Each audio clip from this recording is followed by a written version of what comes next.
Pemirsa, 80 WNI tiba di Bandara Soekarno-Hatta setelah dievakuasi dari Ukraina. Sementara belasan lain masih tertahan di Bukares.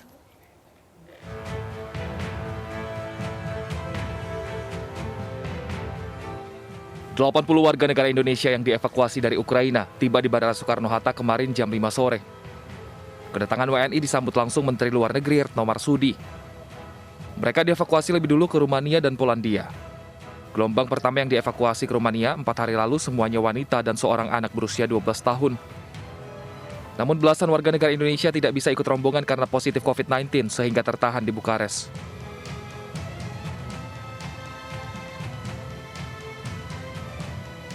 Terdapat 14 evakue yang masih harus tinggal di Bukares untuk sementara waktu dan belum dapat ikut dalam rombongan kepulangan ini. Dari tes yang dilakukan, 12 orang evakue diketahui positif COVID-19. Sementara itu sejumlah WNI yang dievakuasi ke Moldova masih dalam perjalanan menuju Rumania untuk selanjutnya diterbangkan ke tanah air. Tim Liputan iNews melaporkan. Dan pemirsa, puluhan WNI dari Ukraina berhasil dievakuasi dan tiba di tanah air kemarin menyusul eskalasi konflik Rusia-Ukraina. Sementara puluhan lainnya dievakuasi ke sejumlah negara tetangga Ukraina dan masih ada WNI yang berada di Ukraina. Dan untuk mengetahui sejauh apa proses evakuasi WNI di Ukraina telah terhubung bersama kami Bapak Yuda Nugraha, Direktur Perlindungan WNI Kementerian Luar Negeri. Selamat sore Pak Yuda. Selamat sore Mbak Anggi. Selamat sore Pak Yuda, terima kasih waktunya untuk MNC News. Sejauh ini Pak Yuda ada berapa total WNI yang sudah dievakuasi? Siap. Selamat sore Mbak Anggi. Jadi alhamdulillah ya per hari ini total ada 104 warga negara kita yang sudah berhasil kita evakuasi keluar dari Ukraina. Ya, WNI ini kita bisa evakuasi dari beberapa titik. Ya. Pertama dari Odessa, kemudian dari titik yang ada di Kiev, dan kemudian dari titik yang ada di kota Lviv. Total ada 104 yang sudah kita bisa evakuasi keluar, dan sebagaimana kita monitor bersama, 80 diantaranya sudah bisa kita pulangkan ke Indonesia. Nah, kan pesawat evakuasi yang sudah mendarat dengan selamat, alhamdulillah, di Jakarta kemarin. Nah, sedangkan sisanya ada beberapa 12 yang positif COVID sesuai dengan protokol kesehatan. Kami melakukan proses karantina kepada 12 WNI tersebut di Bukares, dan saat ini kita terus tahu proses karantinanya, dan begitu sudah negatif kita akan fasilitasi kepulangannya ke Indonesia. Oke, berarti memang 12 orang yang masih ada di Bukares memang sudah dipastikan akan dikembalikan juga ke Indonesia ya Pak, begitu memang nantinya hasilnya telah negatif. Sejauh ini komunikasinya bagaimana Pak di sana? Ya, kami terus berkomunikasi dengan teman-teman yang positif COVID ini. Mereka sudah disiapkan karantina di hotel dan kita pantau kondisinya, dan alhamdulillah kondisi mereka sehat saat ini, dan mudah-mudahan kita harapkan segera negatif COVID. Tadi sore saya sempat berbincang-bincang dengan salah satu WNI yang sudah berada di Indonesia. Ini menceritakan bagaimana proses evakuasi pada saat dari Ukraina kemudian harus melewati beberapa wilayah kemudian akhirnya tiba di Indonesia. Untuk proses evakuasinya sendiri Pak, seperti apa Pak prosesnya? Apakah sempat mengalami hambatan di lapangan? Mungkin bisa diceritakan Pak? Ya. Memang benar ya, jadi tantangan yang kita hadapi untuk mengevakuasi WNI kita keluar Ukraina ini cukup besar ya. Pertama tentu kita pahami lokasi pertempuran itu menyebar di berbagai macam titik yang ada di Ukraina, dan kemudian lokasi warga negara kita juga scatter di banyak tempat di Ukraina. Jadi proses untuk mengumpulkan sejak awal itu juga merupakan tantangan sendiri ya. Seperti kami sampaikan sebelumnya, sesuai dengan rencana kontingensi, kita telah menetapkan beberapa titik safe house. Ya, nah, ketika terjadi serangan pada tanggal 24 Februari yang lalu, ya, ada beberapa warga negara kita yang kesulitan untuk mendekati titik safe house tersebut, dan kemudian KBRI melakukan beberapa penjemputan. Itu yang pertama. Dan kedua, tantangan yang lain tentu adalah menciptakan safe passage untuk proses evakuasi.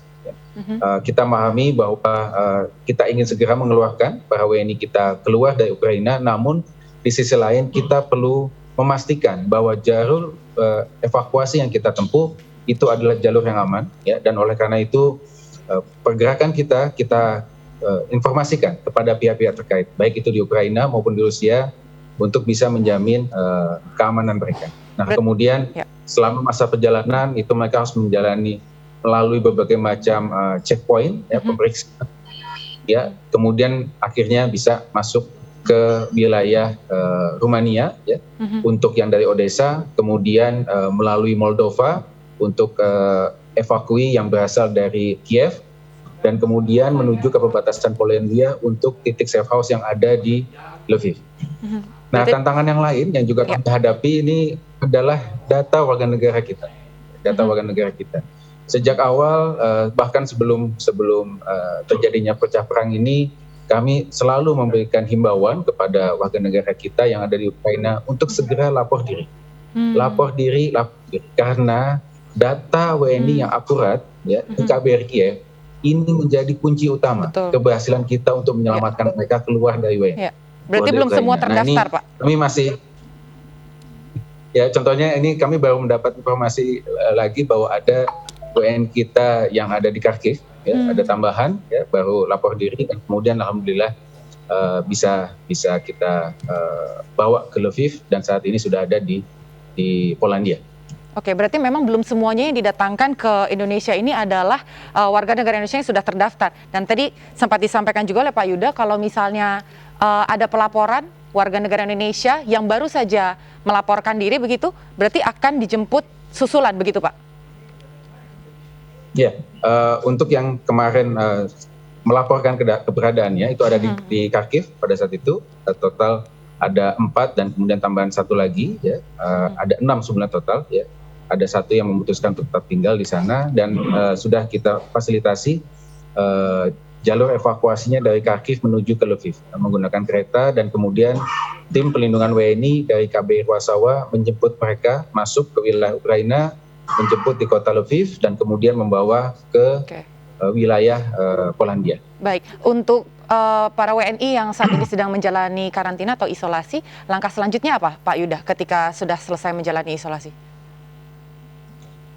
Ada 2 tentunya. Untuk yang menjalani karantina mandiri yang ada di Bukares saat ini, kita akan terus pantau kondisinya seperti tadi kami sampaikan. Once kita sudah bisa mendapatkan hasil tes PCR negatif, kita akan fasilitasi kepulangannya ke Indonesia. Nah, sedangkan yang sudah ada di Indonesia, tentunya kami telah berkoordinasi dengan Satgas Covid Nasional, Kementerian Kesehatan, dan pihak-pihak terkait lainnya untuk melakukan proses karantina mandiri sesuai dengan protokol kesehatan yang ditetapkan oleh Satgas Covid Nasional.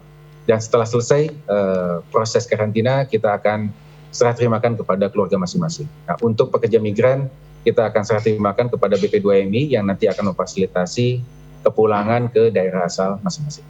Oke, ada rencana juga untuk memfasilitasi WNI yang sudah berada di Indonesia dengan psikolog, misalnya seperti itu, Pak, karena tadi siang saya sempat berbincang-bincang juga dengan salah satu WNI yang mengatakan memang masih ada trauma untuk beberapa orang karena sempat dengan situasi di Ukraina tentunya sempat merasakan adanya ketakutan ataupun trauma begitu, Pak. Betul Mbak Anggi. Jadi trauma healing ini merupakan juga salah satu konsentrasi kita, fokus kita. Bahkan pada saat mereka berada di titik safe house, ya, menunggu proses ekstraksi keluar dari Ukraina, proses menjaga mental teman-teman ini juga sangat-sangat penting, karena ketenangan, ya, tidak panik itu merupakan sekali lagi kunci keberhasilan proses evakuasi. Kalau panik, kita menjadi tidak logis, ya, tidak logis. Nah, waktu itu kita coba selalu mengadakan komunikasi yang intensif dengan para WNI yang ada di titik-titik safe house tersebut. Kami melaksanakan town hall meeting, ya, melalui Zoom. Kita komunikasikan, kita coba mendengar dan mencoba menyerap, ya, berbagai macam tantangan yang mereka hadapi. Plus kami juga menyediakan layanan konseling psikologis melalui jasa-jasa profesional psikolog secara virtual. Jadi sebagai contoh, teman-teman di Kharkiv itu yang memang lebih terakhir dapat diekstraksi, dan Kharkiv itu merupakan zona pertempuran yang sangat sengit.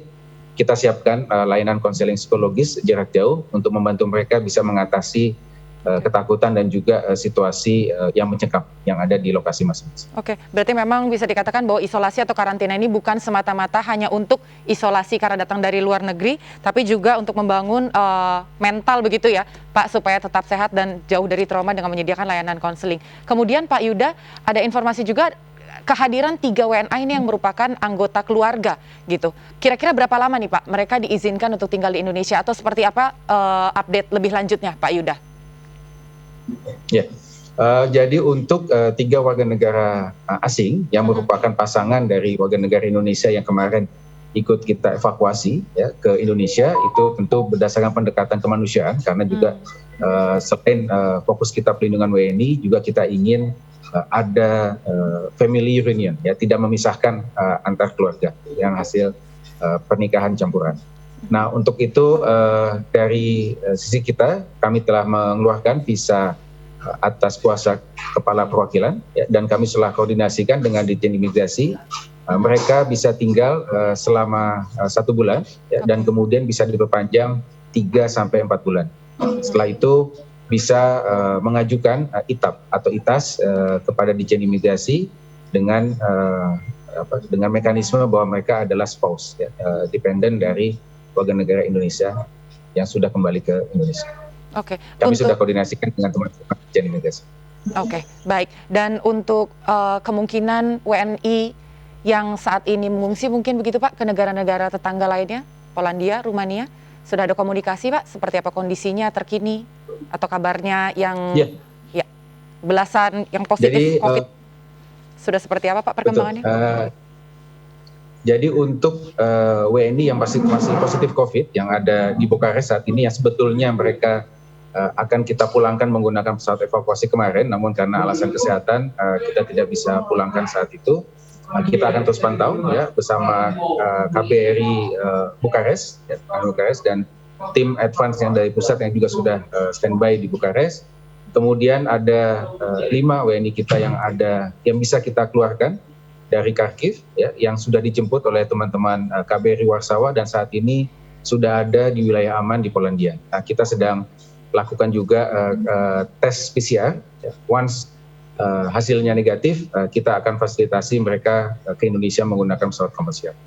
Dan kami akan terus pantau WNI kita yang masih ada di Ukraina. Yang saat ini tercatat adalah 9 WNI kita yang masih ada di Chernihiv. Chernihiv itu di wilayah Ukraina Utara, yang saat ini juga masih menjadi zona pertempuran. Kami terus menjalin komunikasi dengan 9 WNI tersebut untuk memboost semangat mereka, gitu ya, agar mereka tetap tenang. So far kondisi mereka sampai saat ini aman dan selamat di lokasi masing-masing. Majikan tempat mereka bekerja di pabrik seperti itu. Majikannya juga bertanggung jawab memberikan shelter kepada mereka. Pasokan logistik aman terpantau hingga saat ini, dan kami masih menunggu situasi yang aman ya, yang memungkinkan bagi kita untuk bisa mengekstraksi mereka keluar dari Chernihiv. Dan terakhir kami memantau hasil perundingan antara pihak Ukraina dan Rusia menyepakati adanya humanitarian corridor. Ini bisa menjadi kesempatan bagi kita untuk bisa mengeluarkan mereka dari wilayah konflik tersebut. Mudah-mudahan kita doakan kita keluarkan secepatnya. Iya, amin. Ada informasi terkini begitu Pak? Tadi kan katanya masih ada 9 orang WNI yang masih berada di Ukraina Utara. Seperti apa situasinya saat ini di sana Pak? Karena kalau misalnya kita mengikuti informasi di media sosial atau di media cetak begitu, sepertinya situasinya bukan tambah membaik begitu Pak? Ya, kami pantau memang masih terjadi pertempuran di Chernihiv. Ya. Kita minta para WNI kita untuk tetap stay di lokasi masing-masing. Mereka punya bunker di sana. Dan berdasarkan pantauan terakhir kami, kondisi mereka selamat dan aman di lokasi masing-masing. Sambil kita menunggu situasi yang aman, rute yang aman untuk bisa mengekstraksi mereka dari Chernihiv keluar dari Ukraina. Dan sebagai informasi juga, dari WNI kita yang masih ada di Ukraina, selain ada yang meminta untuk segera bisa kita bantu keluar dari Ukraina, ada yang memang memilih untuk tetap tinggal di Ukraina atas pertimbangan keluarga. Ya, ini adalah warga negara kita menikah dengan warga negara Ukraina yang kita pahami memang warga negara Ukraina laki-laki dikenakan wajib militer. Mereka tidak boleh meninggalkan wilayah Ukraina. Dan oleh karena itu banyak perempuan warga negara Indonesia yang menikah dengan warga negara Ukraina akhirnya memilih untuk tetap tinggal bersama suami dan keluarga mereka di Ukraina. Mereka yang memilih tetap tinggal di Ukraina, tentunya itu adalah pilihan mereka. Namun kami tetap memantau dan menjalin komunikasi dengan mereka untuk memastikan keselamatan dan juga keselamatan. Oke, ya Pak Yuda tadi sempat agak terputus sedikit karena ada suara kresek-kresek begitu Pak. Tadi sempat disampaikan bahwa memang ada beberapa WNI yang memilih untuk bertahan di Ukraina karena karena pertimbangan keluarga. Ya. Jadi ada beberapa WNI yang memilih karena pertimbangan keluarga untuk tetap tinggal di Ukraina. Ini mayoritas adalah warga negara Indonesia perempuan yang menikah dengan warga negara Ukraina. Ya, karena memang kita pahami ada kebijakan dari pemerintah Ukraina untuk laki-laki Ukraina dewasa dilarang meninggalkan wilayah Ukraina dan mereka wajib bergabung dalam militer Ukraina. Dipersenjatai begitu ya kemudian, Pak? Ya. Nah, istri-istri mereka yang warga negara Indonesia atas kesadaran sendiri dan pilihan pribadi mereka menyampaikan kepada kami mereka ingin tetap tinggal di Ukraina. Namun tetap tentunya kita selalu menjalin komunikasi dengan mereka dan juga memantau kondisi mereka di lokasi mereka masing-masing. Baik, semoga saja semua kondisi WNI yang masih berada di Ukraina maupun di Kharkiv maupun di Bukares tetap dalam keadaan sehat dan terpantau baik. Begitu Pak Yuda. Terima kasih sekali Pak Yuda Nugraha untuk waktunya selaku Direktur Perlindungan WNI Kementerian Luar Negeri. Terima kasih Pak Yuda, salam sehat dan selamat sore. Terima kasih Mbak Anggi, kita doakan supaya teman-teman yang masih ada di Ukraina bisa segera kita. Amin. Terima kasih.